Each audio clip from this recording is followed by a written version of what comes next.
Jérôme Rivière, pendant la visite d'Emmanuel Macron en Chine, un détail a attiré notre attention. On s'est aperçu qu'en effet, pendant la conférence de presse réunissant Emmanuel Macron et le président chinois, il y avait bien des drapeaux chinois, il y avait des drapeaux européens, mais il n'y avait pas de drapeau français.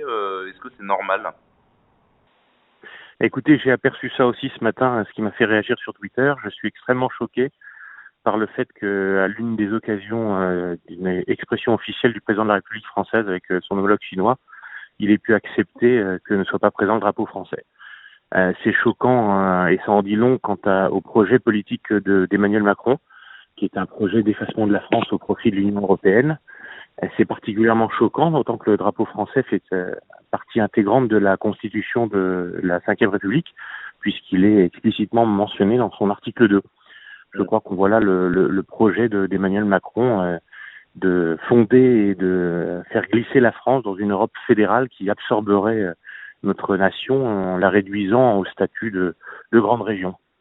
Alors, une attitude qui est difficilement compréhensible. En tout cas, le président n'est pas rancunier, puisque on s'est aperçu que la nouvelle présidente de la Commission européenne, donc l'allemande Ursula von der Leyen, s'assure depuis le début de son mandat à s'entourer uniquement d'Allemands. On a l'impression qu'on fait preuve d'une solidarité qui n'est absolument pas réciproque, en fait, en quelque sorte. Mais c'est pas de la solidarité, c'est de l'effacement. Emmanuel Macron est en train de gommer la France et de faire en sorte que les signes importants de cette nation dont il est normalement le chef en tant que chef de l'État disparaissent. Les Allemands sont effectivement extrêmement attentifs et attachés à ce que leur pays soit visible. Ça devrait être le rôle du président de la République avant tout de défendre la nation française.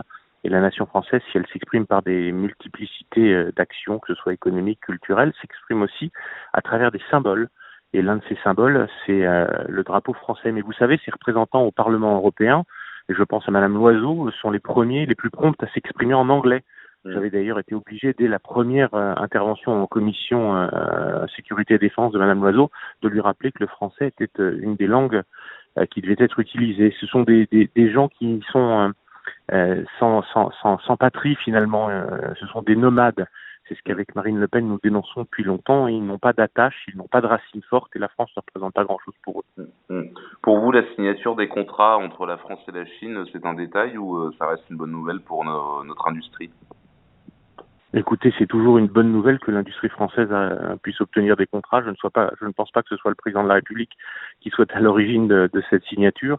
Je crois que c'est sa visite qui est l'occasion pour les Chinois de nous donner la pièce, si je puis dire, parce que 15 milliards, ça n'est pas grand-chose à côté des bénéfices dont vont profiter les Chinois lorsqu'on est en train de voir les traités de libre-échange qu'on est en train de signer au niveau de l'Union européenne à travers toutes sortes de pays proches de la Chine qui vont servir de porte-avions à l'exportation massive de produits chinois sans taxes, sans douane. C'est assez ennuyeux de voir que nous continuons dans une politique de libre-échangisme non contrôlé. Nous devons reprendre la maîtrise de nos frontières, que ce soit pour l'immigration humaine, mais aussi pour ce qui concerne les produits qui viennent de marchés qui ne bénéficient pas des mêmes protections sociales, environnementales, comme la Chine notamment.